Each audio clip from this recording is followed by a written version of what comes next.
Machiegni kendo kagisani wantiere e chenro mar mine wacho tayo kambi mora mora dwaro lony maka kod kacha ne jotende kanyakla kod jotije mag kambino. Bedo jatelo e kambi maduong' bende en gima biro gi tich matek. Kawuone mine wacho wato kod Beryl Oyer ma en jatend kambi mano mar BOP Innovation Center ma bende ng'iyo tiyo gi lony manyasani e tijene. Wato ke wi Oteku mano mar tayo kambi oimore kendo machiegni. Erokamano ahinya kuom bedo koda e odiechieng' ma kawuono. Thoth ji biro penjo ni to okang' mane ma bende ibedogo kata kapok wadhi e mano agombo ni mondo amiyi mana introduction matin. Daher mondo ikwongi ulri ne joneno ni to Beryl en ng'a onyakanyo timang'o. Erokamano. Nyinga Beryl Oyer anyasa kwa bondo kumiluongo ni Wagusu. To an nyathi mar ang'wen mar jaduong' Bono Oyer gi mama Monica Oyer. Kang'iyo kuma wuoke gi sombe na ma kuma chopo gi tich matiyo sani, nachako gi dhi e primary school miluongo ni Buka. Kanyo tadhi Moi Girls Eldoret, kanyo kuma timo secondary mara. Alafu kanyo tadhi e mbalariany Nairobi, tasomo gima wasungu luongo ni anthropology. Anthropology tiende ni usomo kitgi gi timbegi, to kusomo mano to konyo e piny kata konyo ni kidwa kelo dongruok kata kidwa konyo ji to nyaka ikwongi ng'e to jogi ere kaka gin, ang'o ma gitimo, ang'o ma giyie, ang'o kaka gidak e kokoro kikelo dongruok negi ing'e kaka idonjo e igi. Koro mane gima setimo e higni 13 kaka janonro. Tasetiyo gi kampuni miluongo ni Kemri, to ka Kemri adonjo tiyo gi kampuni miluongo ni BOP Innovation Center. Magi jomoa Netherlands, to naromo kodgi e yorega mag tich nikech gibene gidwaro janonro ma nyalo konyogi kelo jomanie ohala matindo tindo rwakogi ei nonro mondo koro gikonygi. To ne gimanyo kaka ginyalo yawo badgi Kenya kae ka giwuok Netherlands. Kaka nadonjo tachako tiyo kodgi. Koro e tiyo kanyo kata e wuodhi mondo koro ichopi mibedi ng'eni sani in jatelo maduong' e kambino. Ne chalo nade? En gima ne gimanyi tibedo jatelo koso? Nokobedo mayot nikech karomo kodgi e yorega mag tich to gibe kaka wachono ne gimanyo kaka giyawo kambi Kenya kae. Koro nakawo chir nikech ne gipenja ni waneno kaka tije mitimo, to be wadwa timo tijewa, to wadwa ng'ama nyalo konyowa yawo kampun Kenya kae. Ma gima iparo ni inyalo timo. Koro mokwongo nabedo moluor nikech pod naneno ni atino kanyal bedo ng'ama nyalo. Ni higni adi? Na higni 31 sano. Koro naneno ni mae gima aneno ka ohinga nikech ing'eni yawo kambi to gitayo kambi nigi gik mang'eny e iye. Nitie ji mitiyogo, nitie mwandu mirito mar kampun, nitie partners mitiyogo mirito be. Koro en gik mang'eny. Nitie jotendi ma be idwoko negi wach. Koro gin gik mang'eny ma onego bed ni in ng'ama omako gik mang'eny to i-report back mondo kampun obed gima tare maber. Lakini nakawo chir nikech naneno ni ka jogi openja ka nyalo timo gini, nitie kaka gineno tich matimo to gineno ni an gi nitie gima kelo maber, nitie kaka tiyo maber. Koro akawo chir to acho ni ma gima we monda be ateme ane ka en gima nyalo timo. To asetime higni 6, to higni 6 go asepuonjra gik mang'eny. Gik misomo e school opogre sana gi gik ma kitiyo tinene tich. Jo Kenya sani wacho ni kwa ground. Kwa ground, papo opogre gi school. Koro mane kaka aseneno anyalo wacho ni janino kaka osedhi, nitie puonjruok mang'eny. Asepuonjra nikech kidonjo e tich mokang' machalo kamano, nitie wuotho gi ji, itiyo gi ji. Aseneno ni tiyo gi ji oken onego iti gi ji ka itiyo gi ji maber, onego iti gi ji kiwinjo ji, onego iyie ni ji nyalo kweri. Koro ibedo gi yie ni idwa puonjri, to puonjruok oken mana ni ibet tiwinjo ji. E puonjruok kanyo nitie ni ng'ato nyalo kweri, e puonjruok kanyo nitie ni inyalo kawo kata inyalo timo gima pok nitimoga. Koro ere kaka ipuonjri mondo ing'e gino, koro itiyo to itiyo kanyo be ipuonjri gik mang'eny. Asomo kamoro ka ng'ato wacho ni thoth ji wacho ga ni sama ka in jatelo ni dhodani nono inyabiro samora mora to nowacho ni okirit mondo ji obi iri ber ka ibidi wuok idhi mondo iwuogi jogi mitiyo godo. Mano chalo nade weche mag telo? Mana adier nikech abe telo ma asebedo katiyogo en telo mar ranyisi to giketo ji thuolo. Iketo ji thuolo to imiyo ji, an thuolo gi ji ni ng'ato nyalo biro ira to abe an thuolo gi ji ni anyalo dirgi to atayo gi to wazungu wacho ni gimiluongo ni inspiration. Ni kitiyo gi ji to you keep inspiring them. Koro mane ijiwogi. Koro mane gima sebedo ka atiyo gi joma tiyogo. Iwinjo gi, in thuolo kodgi, idhi irgi to ijiwogi mondo ibed gi team ma iluongo ni high performance. Ji matiyo to gitiyo ka gin gi purpose e ngimagi. Thothne kata ka nitie kinde moko ma bende ji nokawo ni telo en ni an kaka jatelo nyisi to mane en tiwacho ni nitiere kinde moko ma gibe gikweri giwacho ni ok kamano mae kuma wachomo. Mano nikawe nade?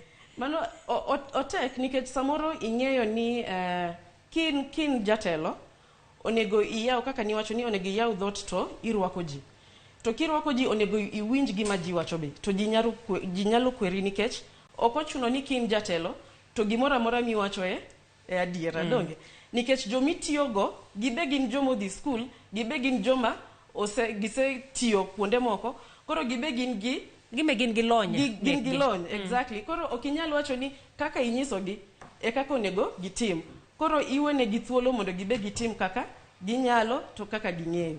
Yeah. Ber mane ma mano kelo ne kambi kata ne telo mari?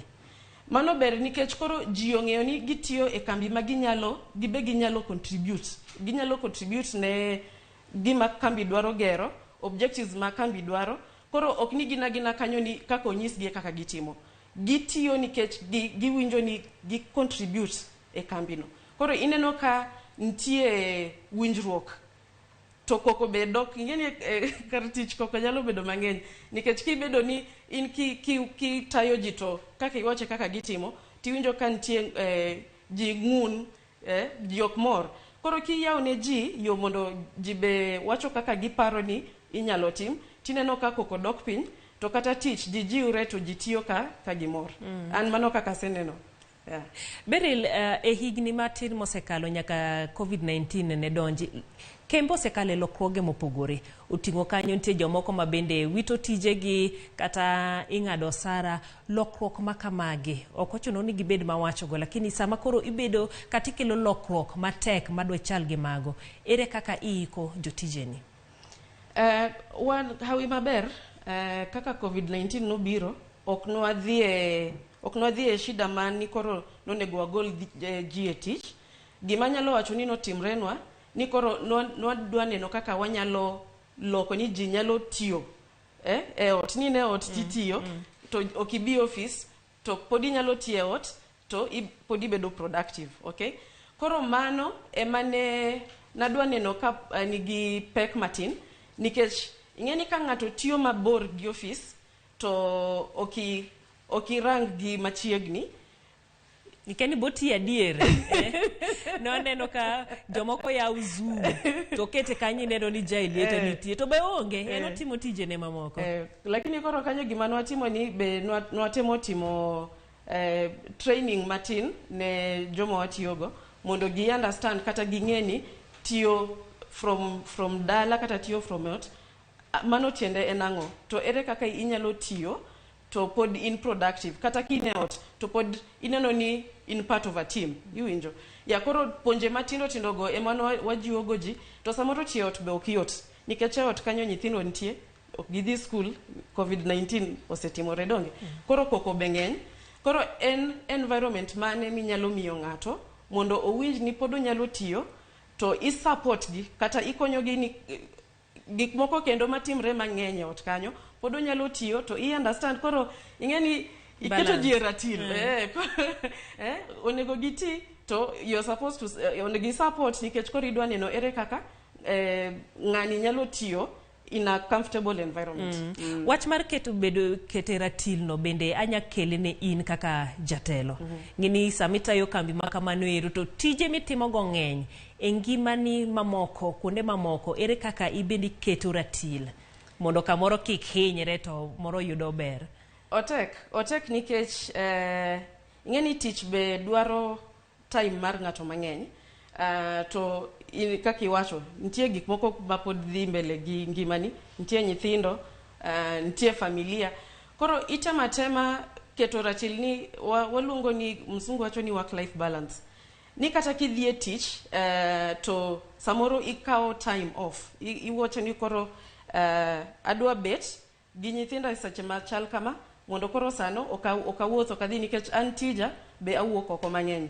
Koro iwacho ni kasewuok oko e dweche 3 mokalogi, koro dweche 2 mabiro adwa duoko mano piny mondo abed gi nyithindo machiegni. Koro inena kaka inyalo kete ratil nikech kokitimo kamano to kiduogo to iyudo kata ni gik moko mang'eny ngimani bok dhi maber kaka nidwaro. Nde jomoko mabe wacho ni sama koro ene off kata intiere gi familia ne, nyaka wang' olidh matin ong'iyane to ang'o matimore ofis. Dibed ni gimoro baya, dibed ni gimoro timore marach. Ibe intie gi gik makamago, koso kiweyo, kine yweyo tine yweyo, tich be tich.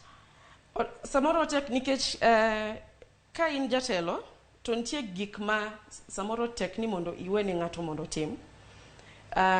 But wan gima watemo timo en ni wawacho ni delegation ni nitie tije moko ma ng'ato nyalo mako sami ionge. Kata jotelo ma aduoko negi report, gibe nitie kuma ginyalo mako. Matie ni kata an, kata joma watiyogo kodhi off, to kendo okiluong ng'ato ni owuoge off obiyo o address a few issues. Koro ne wan, it is very important ni ka ng'ato dhi yweyo to oyweyo. Unless ni en gima very very urgent, okonego bedni nikech a leadership style lo kata kitayo ji kata kiginene kitiyo gi ji to en tich ma dwaro a lot of attention gi a lot of intelligence. Onego imi ji time mondo gi kaw time off.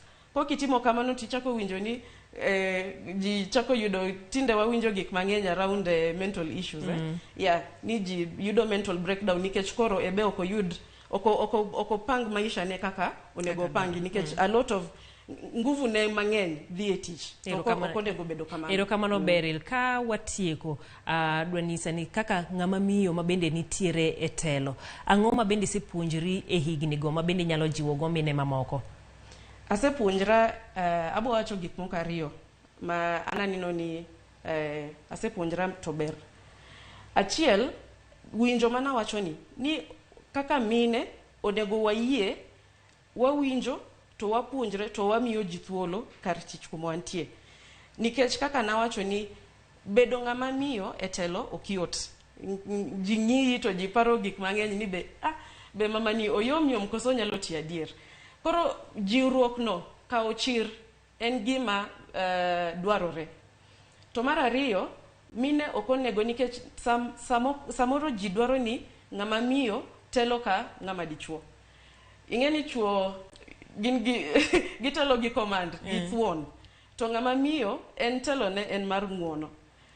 Koro kin ng'ama miyo titelo gi ng'uono to ji paro ni to ma be telo okodhi nyalo. Koro ineno ni samoro mine dwa telo ka chuo. Koro mano okonego adonje e shida no ni wadwa telo ka chuo. Watela gi ng'uono nikech ng'uono no be nigi advantages ge mang'eny. Kaka konyo ji to kaka gero kampuni. Erokamano. Mano kanyero Beryl Oyer, mano jatatije e kambi ma BOP Innovation Center. Kawaloso e weche mag telo Oteku, mano mar tayo kambi. En mabende wabedo kode odhiambo makawuono e chenro mar mine wacho. Ageno ni ya kod achiel 2 moko mabende dhi konyi e tiji kata e ngima mari.